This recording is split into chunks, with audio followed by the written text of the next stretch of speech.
अभी तक कोई धरती के ऊपर पैदा ही नहीं हुआ है कि वो बोल दे कि 1 रुपया मैंने दिया है। નમસ્કાર દર્શક મિત્રો, હોટલાઇન ન્યૂઝમાં આપનું સ્વાગત છે।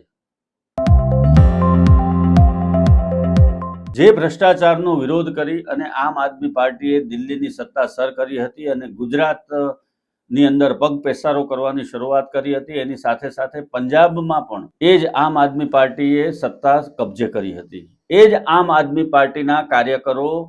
અને નેતાઓ ભ્રષ્ટાચારમાં ગળાડૂબ થઈ રહ્યા છે અને આમ આદમી પાર્ટીના એક કાર્યકરે સસ્તા અનાજની દુકાનવાળા પાસેથી હપ્તો માંગી અને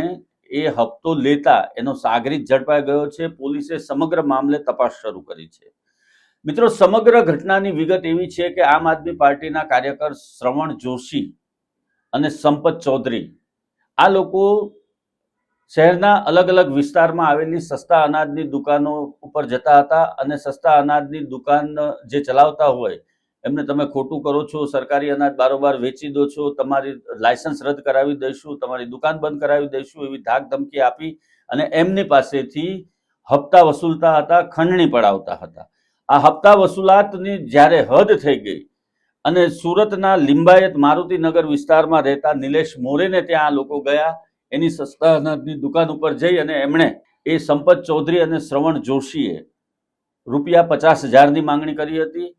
અને એવું કહ્યું હતું કે તમે જો અમને આ રૂપિયા નહીં આપો તો તમે સરકારી અનાજ બારોબાર વેચી દો છો એવો આક્ષેપ કરી અને તમારું લાયસન્સ રદ કરાવી દઈશું, તમને પોલીસ પણ નહીં બચાવી શકે અને પુરવઠા વિભાગ પણ તમને બચાવી નહીં શકે। પ્રજાની વચ્ચે આમ આદમી પાર્ટીના કાર્યકરો ખુલ્લા પડી ગયા છે અને તેઓ માત્ર ને માત્ર પૈસા માટે જ રાજકારણમાં આવ્યા હોવાનું એસ્ટાબ્લિશ થઈ ગયું છે।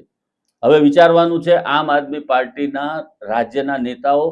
જે ભ્રષ્ટાચારની વિરુદ્ધમાં કે ભારતીય જનતા પાર્ટીના શાસનની વિરુદ્ધમાં કે કોઈ પણ જગ્યાએ કોંગ્રેસનું શાસન હોય તો ત્યાં કોંગ્રેસના શાસનના વિરોધમાં જે રીતે ભ્રષ્ટાચારના મુદ્દાઓ ઉપાડી અને દોડે છે, એમાં એમણે સમજી લેવાની જરૂર છે કે તમે પહેલો તમારો અને તમારા કાર્યકરોનો ચહેરો આઈનામાં જુઓ અને ત્યારબાદ જ